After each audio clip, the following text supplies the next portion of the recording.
Hello बच्चों, कैसे हो आप सब।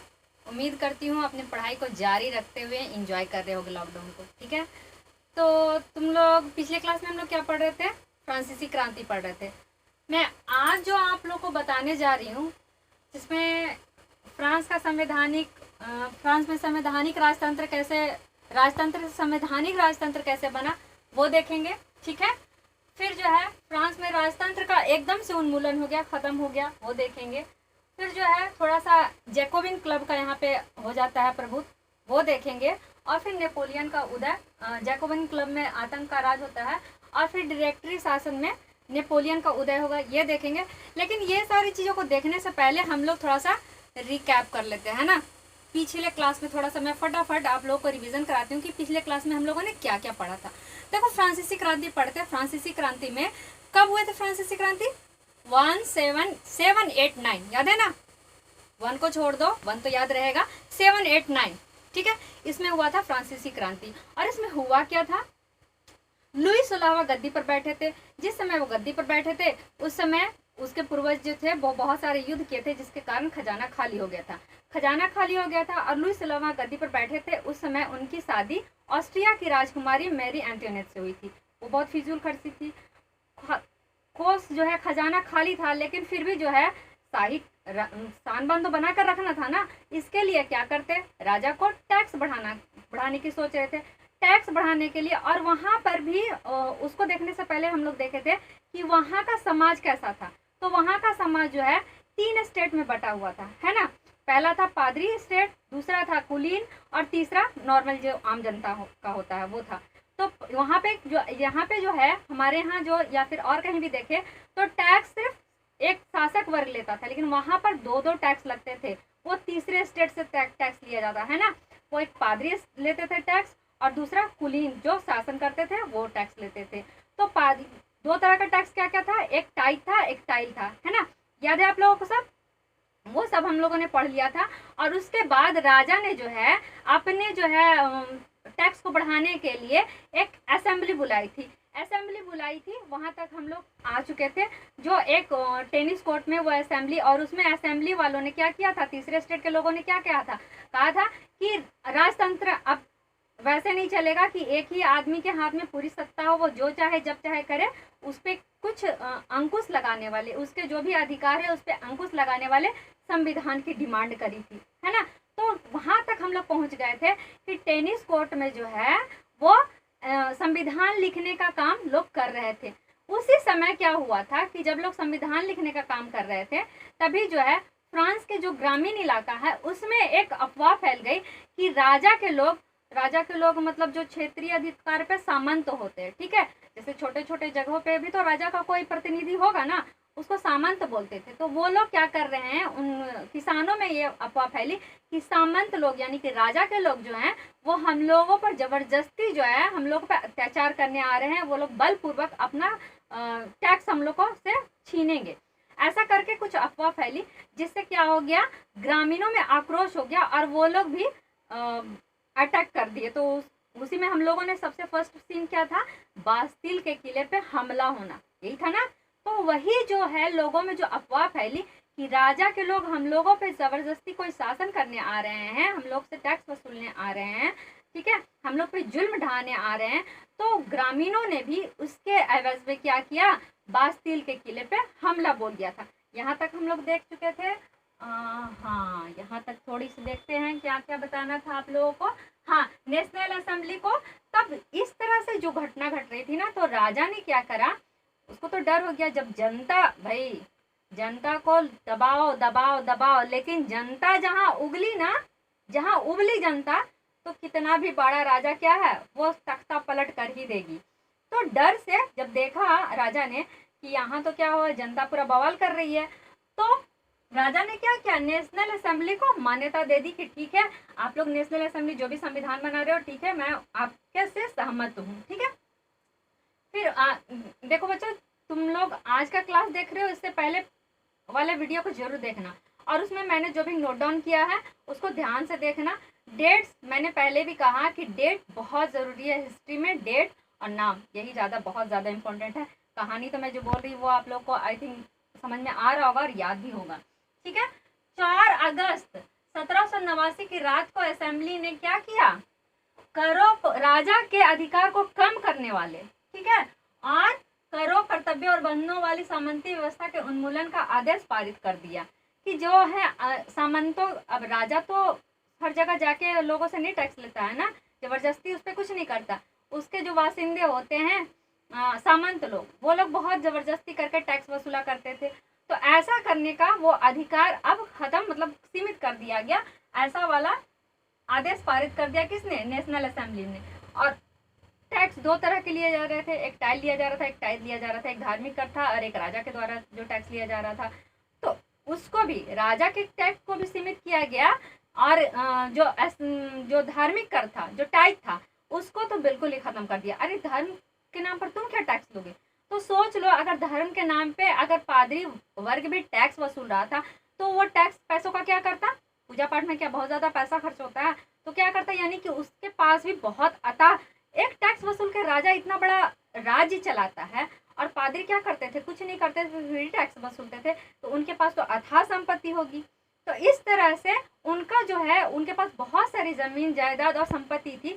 तो नेशनल असेंबली ने क्या किया, टैक्स तो बंद कर ही दिया, उसके साथ साथ क्या किया कि धर्म के ठेकेदार थे, उनके पास जो जमीनें थे, जो संपत्ति थी, उससे भी छीन लिया। और उससे कितना पैसा प्राप्त हुआ, देखो 10 अरब लिब्रे, उस समय 1789 में 10 अरब लिब्रे संपत्ति जो है वो किसके पास आ गए, नेशनल असेंबली के पास। ठीक है, बात समझ में आ रही?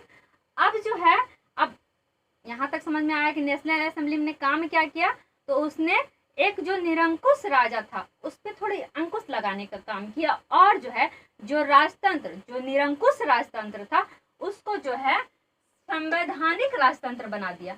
अब संवैधानिक राजतंत्र क्या है, थोड़ा सा अभी अगर देखो, मैं जब भी पढ़ाती हूँ ना, तो करंट के चीज़ों को रिलेट करके बताती हूँ ताकि ज़्यादा समझ में आए। तो देखो, तुम लोग यहाँ पे थोड़ा सा तुम लोग ब्रिटेन में चले जाओ, ठीक है।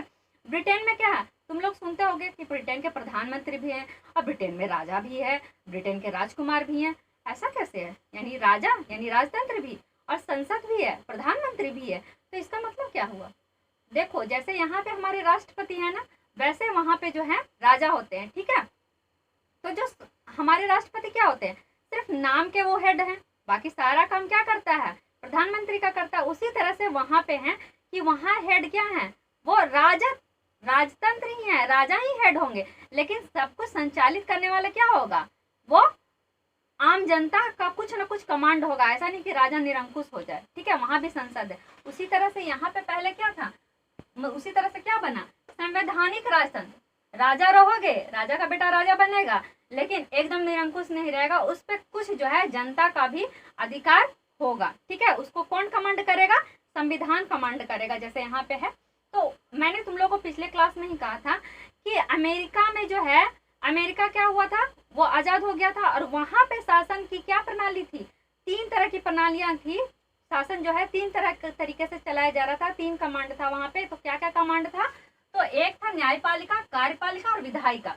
तो यहाँ पर भी उसी तरह से संवैधानिक राजतंत्र किया गया, यानी कि राजा रहोगे लेकिन एक संविधान के दायरे में, जिसमें क्या होगा, एक कार्यपालिका होगी, एक न्यायपालिका होगी और एक विधायिका होगी। कार्यपालिका में कौन होगा, जैसे हमारे देश में सबसे हेड कौन होते हैं, राष्ट्रपति, लेकिन राष्ट्रपति सिर्फ सिग्नेचर करने के लिए होते हैं, है ना, कुछ मामलों में है, लेकिन ज्यादातर साइन करने वाले हैं। उसी तरह से कार्यपालिका का हेड कहलाएगा कौन, कहलाएगा तो सम्राट। लेकिन जैसे हमारे यहाँ क्या होते हैं, मंत्रिपरिषद भी होता है ना पीएम के अंडर, उसी तरह से वहां भी सम्राट के नीचे कुछ मंत्री होंगे, जिसकी राय मशवरा लेकर ही सम्राट काम करेगा। और सम्राट पे जो है वो कमांड होगा विधायिका का, ठीक है। विधायिका यानी नेशनल असेंबली, अभी जिसने पूरा संविधान लिखा था, उसका कमांड होगा। अब यहाँ पे देखो, यहाँ पे भी नेशनल असेंबली ने संविधान तो बनाया, लेकिन बहुत उस समय के लिए चलो ठीक ठाक था, लेकिन बहुत अच्छा संविधान नहीं था। क्यों, देखते हैं कि क्यों नहीं था। तो नेशनल असेंबली के लोगों को, जैसे हम लोग वोटिंग करते हैं ना, तो उसको एक निर्वाचक मंडल था, जिसमें 50,000 सिर्फ पुरुष, 50,000 पुरुष जो है वो वोट करते थे नेशनल असेंबली के। लेकिन ये निर्वाचक मंडल भी कौन बनाता था, उसको आम जनता बनाती थी। लेकिन आम जनता में भी एकदम अभी बराबरी वाला नहीं था बात। क्या था बात, आम जनता में भी एक सक्रिय सक्रिय जनता थी, एक सक्रिय नागरिक कहलाता था और एक निष्क्रिय नागरिक कहलाता था, निष्क्रिय नागरिक। अब देखो तुम लोगों को समझना है यहाँ पे कि सक्रिय नागरिक कौन हुआ, निष्क्रिय नागरिक कौन हुआ। तो देखो 25 साल से ऊपर के उम्र वाले पुरुष, स्त्री का कोई यहाँ पे रोल नहीं है, ठीक है। 25 साल से ऊपर के उम्र वाले पुरुष, और वो पुरुष जो है 3 दिन की मजदूरी के बराबर टैक्स पे करता हो। यानी कि अब ज्यादा टैक्स कौन पे करेगा, जिसके पास ज्यादा आमदनी होगी। तो यहाँ पर भी देख लो कि नेशनल असेंबली ने संविधान तो बनाया था, लेकिन इसमें किसकी प्रमुखता थी, पैसों वाली की। 3 दिन की टैक्स, 3 दिन की मजदूरी के बराबर टैक्स कौन देगा, आम जनता तो दे नहीं सकती है ना। जो गरीब तबके का होगा उसको तो नहीं, वो तो नहीं दे सकेगा। यानी संविधान तो बनाया गया, लेकिन संविधान में यहाँ जो है वो वहां पर भी किसका थोड़ा सा अधिकार हो गया, तो हम लोग कह सकते हैं कि धन संपत्ति वाले लोगों का अधिकार थोड़ा सा ज्यादा हो गया, है ना। संविधान बनाया गया, लेकिन पूर्ण रूप से जो है वो सबके बराबर का संविधान नहीं। क्यों, स्त्री वर्ग को तो बिल्कुल भी हटा दिया गया, कोई कुछ नहीं, स्त्रियां क्या है, घर में खाना पकाओ बस, और कुछ नहीं करना है, ठीक। और दूसरे में गरीब लोग भी जाओ, अपना जो निम्न वर्ग के लोग हो अपना काम करो। तो संविधान तो बना, लेकिन बहुत अच्छा संविधान हम लोग नहीं कहेंगे, चलो फिर भी थोड़ा सा राजा पे जो है कमान कसने वाला संविधान तो बन गया। अब यहाँ पे तो कुछ घोषणा पत्र जो संविधान बना था, उसमें पुरुष एवं नागरिक घोषणा पत्र एक पॉइंट्स है, जिसे मैं तुम लोगों को बुक से पढ़कर डील करने की को बताती हूँ, ताकि कोई भी पॉइंट्स छूट ना जाए। देखो पहला जो दिया हुआ है, आदमी स्वतंत्र पैदा होते हैं, स्वतंत्र रहते हैं और उनके अधिकार समान होते हैं। इसमें क्या लिखा गया, संविधान में क्या था कि आदमी स्वतंत्र पैदा होते हैं और स्वतंत्र रहने का उनको समान अधिकार है। भाई ठीक, ये बात तो सही मुझे समझ में आई कि ये सही है, बिल्कुल सही है। यानी स्वतंत्रता का अधिकार दिया गया, लेकिन किसको, सिर्फ पुरुषों को। हर एक, क्योंकि पहले ही यहाँ पे पुरुष लिख दिया गया है, हर एक राजनीतिक संगठन का लक्ष्य आदमी के नैसर्गिक एवं अहर्नीय अधिकारों को संरक्षित रखना है। ये अधिकार कौन कौन से हैं जो हमेशा अधिकार संरक्षित रखे जा सकते हैं, तो स्वतंत्रता, सब लोगों को स्वतंत्रता होनी चाहिए। संपत्ति का अधिकार, सुरक्षा एवं शोषण के प्रतिरोध का अधिकार, शोषण नहीं होना चाहिए। शोषण अगर कोई हमारा करता है तो हम लोग उसके प्रति क्या कर सकते हैं, हम लोग आवाज उठा सकते हैं, ये अधिकार भी लिखा गया। बहुत अच्छी बात है, सारे पॉइंट्स देख लो। समग्र संप्रभुता का स्रोत राज्य में निहित है। कोई भी समूह या व्यक्ति ऐसा अनधिकार प्रयोग नहीं करेगा जिसे जनता की सत्ता की स्वीकृति ना मिली हो। देखो यहाँ पे बोल रहा है संप्रभुता यानी सब अपने आप में इंडिपेंडेंट हो, कोई ऐसा नहीं कि मैं दूसरे पर डिपेंडेंट हूँ, तो वो संप्रभुता नहीं होगी। तो कोई भी सत्ता जो है वो इंडिपेंडेंट, मतलब दूसरे पर डिपेंड नहीं होना चाहिए, ठीक है। फिर चौथा है स्वतंत्रता का आशय ऐसे काम करने, स्वतंत्रता तो है लेकिन ऐसा नहीं कि हमें स्वतंत्रता मिली है कि लाओ 2 थप्पड़ तुमको मार दे। स्वतंत्रता, हम स्वतंत्र हैं हर काम के लिए, तो क्या 2 थप्पड़ मार देंगे हम, नहीं। स्वतंत्रता है, लेकिन वैसी स्वतंत्रता जिसमें किसी दूसरे की हानि ना हो। समाज के लिए किसी भी हानिकारक कृत्य पर पाबंदी लगाने का अधिकार कानून के पास है, ठीक है। कोई भी अगर ऐसा बोलते हैं ना कि उसने चोरी किया, अभी देखते हो ना बहुत सारा मॉब लिंचिंग की बातें होती हैं, तो किसी ने बच्चा चुराने का अफवाह फैला और किसी को पकड़ के हम लोग ठोक दे दिए, 10 आदमी मिला और मिलकर उसको ठोक दिया। ऐसा नहीं करना, ठीक है। वो बच्चा चोर है या फिर उसने चोरी किया या कोई भी गलत काम किया है, तो उसको सजा देने का अधिकार किसके पास होना चाहिए, कानून के पास, सबके पास नहीं, है ना। ये बात भी लिखी थी। फिर है कानून सामान्य इच्छा की अभिव्यक्ति है, सभी नागरिकों को व्यक्तिगत रूप से या अपने प्रतिनिधियों के माध्यम से इसके निर्माण में भाग लेने का अधिकार है। कानून की नज़र में सभी नागरिक समान है। ये बात सही है कि कानून की नज़र में सभी नागरिक समान है। ऐसा नहीं कि कोई पैसा वाला है या फिर कोई राजा का बेटा है तो उसने बहुत बड़ा कांड कर दिया तो भी वो सही है। हालांकि ये बस किताबों में ही, पन्नों पे ही होता है। आजकल देख लो तो जो बड़े, जिनके पास बहुत पैसा है या फिर बहुत अधिकार है, ताकत है, वो लोग तो बड़े बड़े कांड करके भी सफा निकल जाते हैं, लेकिन छोटे लोग वैसा कुछ नहीं होता। लेकिन हाँ, कहने को कहते हैं कि कानून के नज़र में सब बराबर है, लिखा है कानूनी रूप से, मतलब लिखित रूप से सब बराबर हो, ठीक है। ऐसा उसमें वहाँ के भी कानून में लिखा।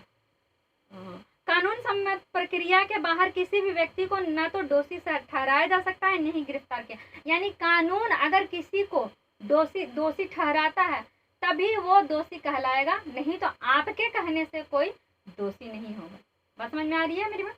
कि अगर कोई व्यक्ति को आपने कहा कि ये चोर है, तो उसके चोर कह देने से कानून उसको सजा नहीं दे देगी, जब तक कि वो दोष उस पर सिद्ध साबित नहीं हो जाता कि हाँ इसने सही में चोरी नहीं की है, तब तक किसी को भी जो है उसको दंडित नहीं किया जा सकता है। ठीक, ये बात, ये सारी चीजें पॉइंट्स अच्छे हैं, सही है।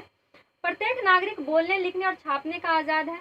देखो, बोलने का अधिकार है, लिखने का अधिकार है, किसी को भी कुछ भी हम लोग बोल सकते हैं, लिख सकते हैं, लेकिन याद रहे कि किसी की मान हानि ना हो, किसी को बिना नुकसान किए हुए सच्चाई को सिर्फ हम बयान कर सकते हैं। ठीक है, बोल रहा है यहाँ पे कि स्वतंत्रता का दुरुपयोग नहीं करके, बोलने के लिए आप स्वतंत्र हो, लेकिन अपनी स्वतंत्रता का दुरुपयोग नहीं करना, ये भी थोड़ा बॉन्ड दे दिया है। ऐसा नहीं कि अनलिमिटेड कुछ भी करो। सार्वजनिक सेना तथा प्रशासन के खर्चे चलाने के लिए एक सामान्य, देखो टैक्स की बात को लेकर इतना सब कुछ हुआ था, तो टैक्स तो भाई एक सही रूप से शासन चलाने के लिए टैक्स तो जरूरी है। वही बात बोल रहा है कि अब सेना तो रखेंगे ना, अब कोई भी राज्य में सेना तो होगा, तो सेना का खर्चा कहाँ से चलेगा? तो उस वही बोल रहा है कि सार्वजनिक सेना तथा प्रशासन के खर्चे के लिए सामान्य कर लगाना अपरिहार्य है। समान कार्य लगेगा सभी नागरिकों पर उनकी आय के अनुसार समान रूप से, जैसा जिनका इनकम है उसी हिसाब से वो टैक्स पे करेंगे। ठीक है, क्योंकि संपत्ति का अधिकार एक पावन और एक अनुल्लंघनीय अधिकार है, अतः किसी भी व्यक्ति को इसे वंचित नहीं किया जा सकता, और संपत्ति का भी अधिकार इसमें दिया गया। ठीक है, तो ये सारे पॉइंट्स, ये क्या था, पुरुष एवं नागरिक के घोषणा पत्र में ये सारे अधिकार दिए गए।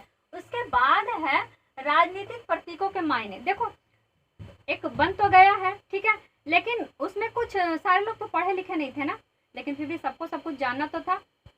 उसके लिए क्या किया गया, कुछ प्रतीक बना दिया गया, कुछ पिक्चर्स बनाए गए, और पिक्चर्स में से ही उन बताया, मतलब उस पिक्चर्स को, जैसे मैं तुम लोगों को थोड़ा सा दिखाती हूँ।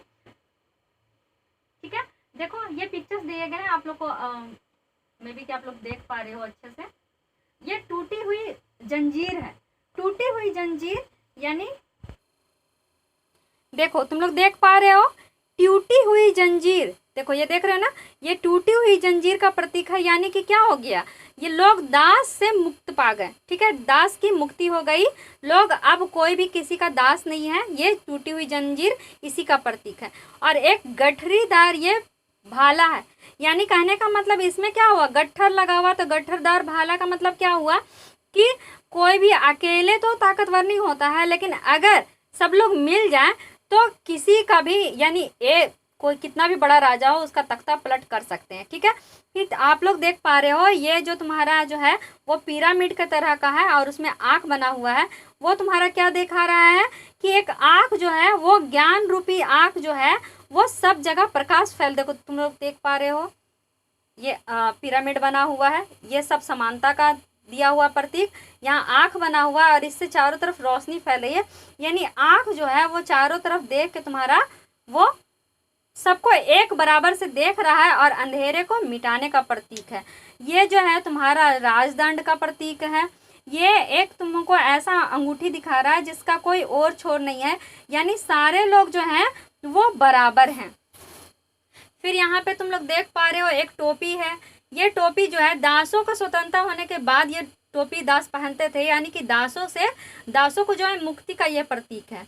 फिर यहाँ पे दिया हुआ है तुम्हारा, तुम अभी फ्रांस के जब राष्ट्रध्वज को देखोगे ना, तो वहाँ क्या है, लाल, नीला और सफ़ेद रंग की पट्टी दी गई है, जो वहाँ का, जैसे यहाँ पे है ना हमारा तिरंगा, उसी तरह वहाँ का तिरंगा है, और वो वहाँ का प्रतीक है। ठीक है, फिर यहाँ पे देख पा रहे हो कि एक स्त्री जो है उस पे उसके पंख लगे हुए हैं। ये वहाँ पे जो है कानूनी, जैसे यहाँ पे कानून का प्रतीक है ना, एक स्त्री है, आँख में पट्टी बांधे हुए और हाथ में तराजू लिए हुए, उसी तरह से ये भी वहाँ पे कानून का एक स्त्री रूप प्रतीक दिया हो गया। फिर यहाँ पे तुम लोग देख पा रहे हो एक पट्टी बना हुआ है, शिलालेख। तो ये जो तुम्हारा है, तो शिलालेख जो है वो तुम्हारा किस चीज़ का प्रतीक है, यही कि जो नागरिक घोषणा पत्र दिया हुआ है ना, वो लिखा हुआ, यानी कुछ देश का कुछ नियम कानून है वो इसमें लिखा गया है। ठीक है, अब जो है हम लोग को पढ़ना है कि फ्रांस में राजतंत्र का उन्मूलन और गणतंत्र की स्थापना। देखो यहाँ तक तो हम लोग देख लिए कि एक संविधान बन गया था, राजा ने भी उस संविधान को स्वीकार कर लिया था। लेकिन आप देखो फ्रांस में जो कुछ भी हो रहा था, तुम लोग यूरोपीय कंट्री को देख लो तो बहुत छोटे छोटे छोटे छोटे आपस में सटे हुए देश है, ठीक है। तो जो कुछ में फ्रांस में हो रहा था, ऐसा नहीं कि वहाँ के आस पड़ोस वाले देश नहीं देख रहे होंगे। यहाँ पे जो कुछ भी हो, इसमें क्या हुआ, राजा के शक्ति को सीमित कर दिया गया। अब ऐसा थोड़ा ना कि सिर्फ फ्रांस में ही राजा थे, कुछ अगल बगल के जो देश थे, ऑस्ट्रिया हंगरी था, वहाँ के भी राजा देख रहे होंगे कि अरे बाप रे क्या हो रहा है, यहाँ तो पूरा तख्ता पलट होने वाली बात हो रही है। वहां पे लोगों ने विद्रोह करके और राजा की शक्ति को कम कर दिया। यहाँ भी तो लोग कर सकते हैं ना, कर सकते हैं कि नहीं कर सकते हैं। अपने अपने अधिकार का जो है लोग बलपूर्वक अपने अधिकार को मांग कर रहे हैं। तो ऐसा अगर फ्रांस में हो रहा है तो कहीं और भी हो सकता है। तो क्या हुआ कि सत्ता ये संविधान को तो मान लिया था फ्रांसीसी राजा ने, लेकिन वो चुपके से बगल वाले देश से जो है ना वो संधि कर रहा था। क्या कर रहे थे कि देखिए जो हमारे अंदर तो कुछ लोगों ने मिलकर विद्रोह कर दिया है, तो आप आओ मेरे साथ, सैनिक रूप से हम इसका जो है सफाया करेंगे। अब जाहिर सी बात है कि सारे लोग तो नहीं मिले होते, लेकिन जैसे कुछ लोग जो नेता होते हैं उनको दबाने की तो कोशिश की जा सकती है ना। तो कुछ बगल वाले राजा से, ऑस्ट्रिया के राजा, हंगरी के राजा, इन लोगों के राजा से ये फ्रांस के राजा जो है गुपचुप तरीके से मेल कर रहे थे और एक प्लानिंग कर रहे थे कि इन सब चीज़ों को ख़त्म करने की। तो वो लोग भी साथ दे दिए। क्यों साथ दे दिए कि अगर फ्रांस की राजा का दमन हो जाता है तो फिर हम लोगों के देश में भी ऐसा हो सकता है। तो राजा मिल गए और वो लोग अपना कुछ गुपचुप तरीके से कुछ प्लानिंग कर रहे थे कि हम ऐसा करेंगे, उन लोगों पे अटैक करेंगे। तभी क्या हुआ कि ये जो क्लब वाले लोग थे ना, जो फ्रांसीसी क्रांति में जो नेशनल असेंबली वाले जो लोग थे, उनको पता चल गया। और पता चल गया तो ये लोग क्या, राजा लोग क्या अटैक करेंगे, यही राजा पे अटैक कर दिया। और क्या हुआ, उससे पहले थोड़ा सा ये उससे बताने के पहले थोड़ा सा मैं बताऊंगी आप लोगों को जैकोबिन क्लब के बारे में, ठीक है। ये अटैक तो हुआ था, लेकिन उससे पहले मैंने आप लोगों को कहा कि कुछ क्लब बन गए थे। तो जैसे ये नेशनल असेंबली है ना, तो नेशनल असेंबली में जिन्होंने संविधान लिखा उसमें कुछ लोग अपना क्लब बना लिए थे, अपना कुछ गुट बना लिए थे, जिसमें बहुत ज़्यादा प्रभुत्व था जैकोबिन क्लब का। जैकोबिन क्लब में कुछ लोग थे, बहुत सारे क्लब बने, लेकिन जैकोबिन क्लब जो है वो क्या था, भूतपूर्व कॉन्वेंट ऑफ सेंट जैकब के नाम पे इस क्लब का नाम रखा गया था। ये क्लब बहुत ज़्यादा प्रभुत्वशाली था। कुछ क्लब औरतों ने भी बनाई थी, लेकिन उसकी चर्चा हम बाद में करेंगे, आगे हम लोग को इसके बारे में पढ़ना है। तो पहले ये देखते हैं कि ये जैकोबिन क्लब बना और इसके नेता जो है मैक्समिलियन रोबोस्पियर। कोई सबसे बड़े जो जैकोबिन क्लब के नेता जो थे उनका नाम था मैक्समिलियन रोबोस्पियर। तो मैंने तुम लोगों को पहले ही कहा है कि कुछ जो नाम है उन्हें हम लोगों को ज़्यादा ध्यान से याद रखना है, ठीक है।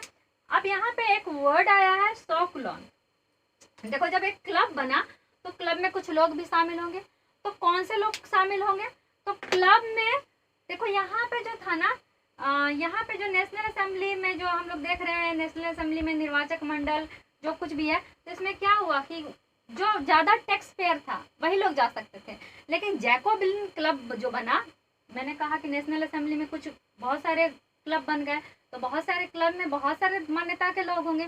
जैकोबिन क्लब ने, जैसे यहाँ पे था कि कुछ धनी लोगों का प्रभुत्व था, जैकोबिन क्लब ने किया क्या, एकदम से गरीब तबके को भी लाना शुरू कर दिया, ठीक है। हमारे क्लब में जितने भी गरीब लोग हैं, जूता सीने वाले, मोची, मजदूरी करने वाले सारे लोग आ सकते हैं। और उन लोगों ने अपना एक ड्रेस कोड बना लिया था, ठीक है। ड्रेस कोड कैसा था, जो वो लोग ड्रेस पहनते थे उनको सॉकुलांत बोलते थे। जो अमीर लोग जो थे ना, वो ऐसा एक ड्रेस पहनते थे जिसमें घुटना होता था, घुटने के पास टाइट होता था, तो वैसा एक ड्रेस होता था। तो उन लोगों का विरोध जताने के लिए कि आप लोग अमीर हो वो अलग रहो, और हम लोग गरीब का प्रतिनिधित्व करने के लिए वो लोग सॉकुलांत एक ड्रेस कोड था उसको पहनते थे, उसको बोलते थे बिना घुटनों वाले, ठीक है। एक ऐसा ड्रेस पहनते थे, एक बराबर से ऊपर नीचे, जो पतलून हो सब बराबर होगा, किसी को घुटना नजर नहीं आएगा उसमें, ठीक है। तो ये ऐसा ड्रेस कोड रखा था। इसमें क्या था, इसमें सभी, यहाँ पे आप लोग देख रहे हो कि 25 साल से ऊपर वाले लोग और जो 3 दिन के मजदूरी के बराबर टैक्स पे कर सकते थे, वही लोग जो है यहाँ पे सक्रिय नागरिक हो सकते थे। लेकिन जैकोबिन क्लब ने क्या किया, 21 वर्ष के ऊपर के जितने भी पुरुष थे सब आ सकते थे। उनको कोई पैसों की कोई बंदिश नहीं थी कि कितना वो कमाते हैं नहीं कमाते हैं, ठीक है। तो ये सब बात थी। और जो है एक बात हुई थी कि क्रांति जब राजा में और आम लोगों में विद्रोह की भावना तो चली रही थी, जैकोबिन क्लब ने एक बहुत बड़ा संगठन बना लिया और उसमें जो क्या हुआ, एक जो राजाओं का जो समूह था, ठीक है, उसमें और जो जनता का समूह था उसमें युद्ध होना शुरू हो गया था।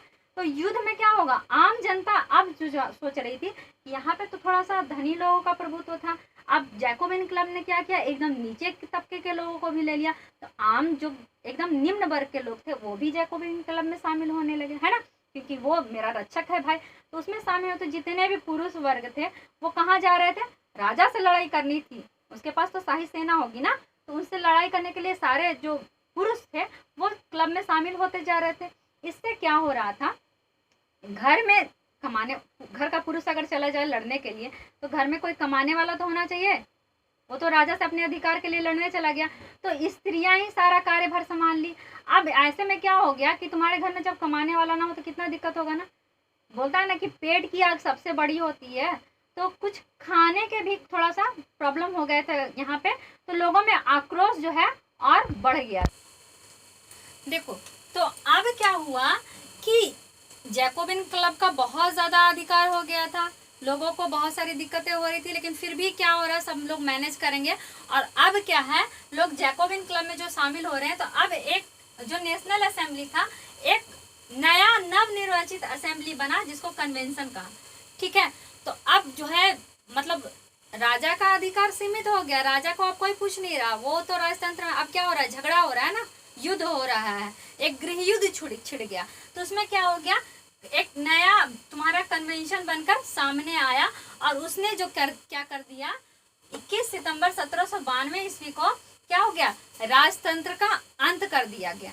और चूंकि राजा जो है वो दूसरे कंट्री के राजा के साथ कुछ गुट बना रहा था और इन सब संविधान को खत्म करने की बात कर रहा था, इसलिए जो है वो इससे पहले थोड़ा सा मैं और बताती हूँ थोड़ा सा जैकोबिन क्लब के बारे में, कि जैकोबिन क्लब जो था वो बहुत ही आक्रामक हो रहा था, ठीक है।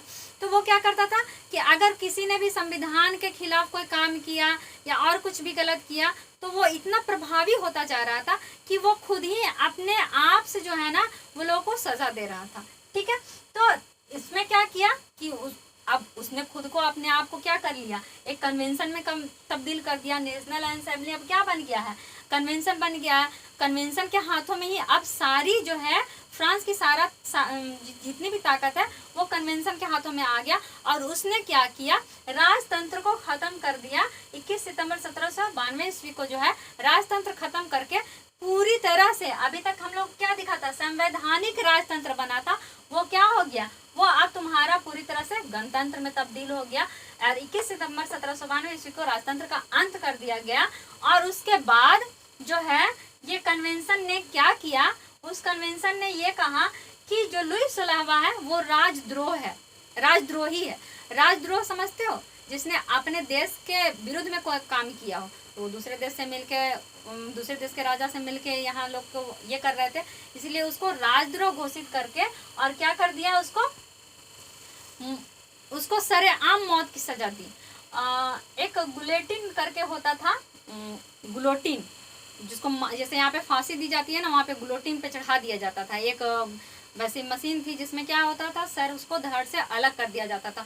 तो राजा को यानी अपना प्रभाव दिखाने के लिए, देखो मौत की सजा दी जाती है, वो कहाँ दी जाती है किसी को पता नहीं होता, लेकिन अगर सरेआम किसी को मौत की सजा दी जाए तो वो क्या हो जाता है, एक थोड़ा सा आतंक का माहौल वहाँ पे मतलब बनता है। इसीलिए राजा को जो है सरेआम मौत की सजा दी गई। और उसके बाद रानी एंटोनेट, ठीक है, जिसकी रानी थी, उसको भी मौत के घाट उतार दिया जाता है। उसके बाद जो है देखो, जिसने राजा को मौत की सजा दे दी, सरेआम मौत की सजा दे दी, तो उसका सोच सकते हो कि उसका कितना बड़ा प्रभुत्व रहा, मतलब हो गया होगा। तो उसी ने थोड़े दिनों के लिए क्या किया, आतंक का राज कायम कर दिया था फ्रांस में। इसका जो जैकोबिन क्लब का जो नेता था मैक्सिमिलियन रोबेस्पियर, वो जो है वो अपने आप को इतना ज्यादा ताकतवर बना लिया कि जितना मतलब वो जो भी नियम कानून था उसको बहुत ही सख्ती के साथ पालन करवाता था, ठीक है।